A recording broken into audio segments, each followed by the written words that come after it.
ওরে আরাফাইত্যা, তোর আব্বাকে কবর থেকে ডেকে নিয়ে আস।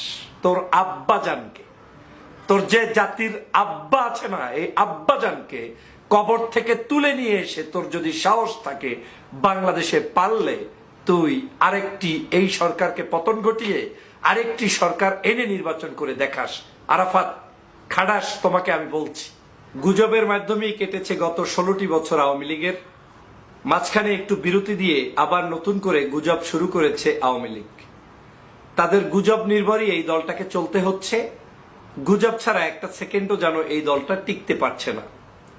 আপনারা জানেন গত 5 তারিখের পর থেকে এখন পর্যন্ত মিনিমাম আপনি যদি একটু ছোট বড় হিসাব করেন, কমপক্ষে 50টার অধিক গুজব ছড়িয়েছে এই আওয়ামী লীগ।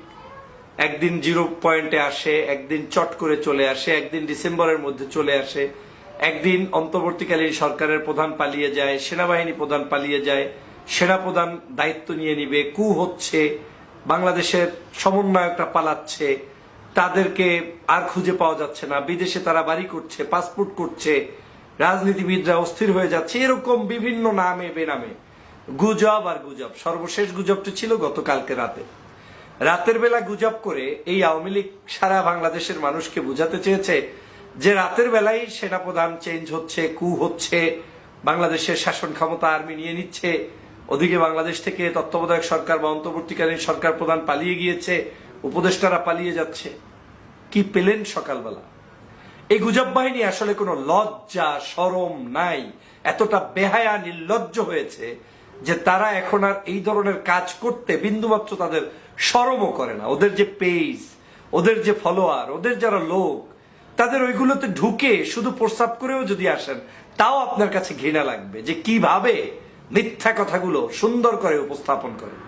আজকের সেরকম আরেকজন গুজববাজের কথা বলবো স্পেশালি। তিনি হচ্ছেন আরাফাত।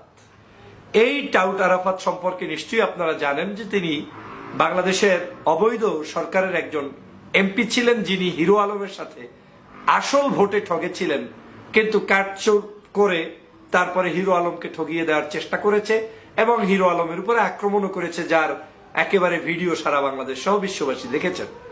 সেই আরাফাত আজকে বলছে, গুজববাজ আরাফাত, যে আগামী নির্বাচন ইউনূসের অবৈধ সরকারের অধীনে হবে না, এই গণশত্রু সরকারকে বিদায় নিতে হবে। বলে কে? চোর, টাউট, গুন্ডা, খুনি আরাফাত। এই যে টাউট, এই টাউট বলছে যে আগামী নির্বাচনের জন্য ওর বাবার জন্য একটা নতুন করে তত্ত্বাবধায়ক সরকার গঠন করবে, সেটার মাধ্যমে উনি নির্বাচন করবে।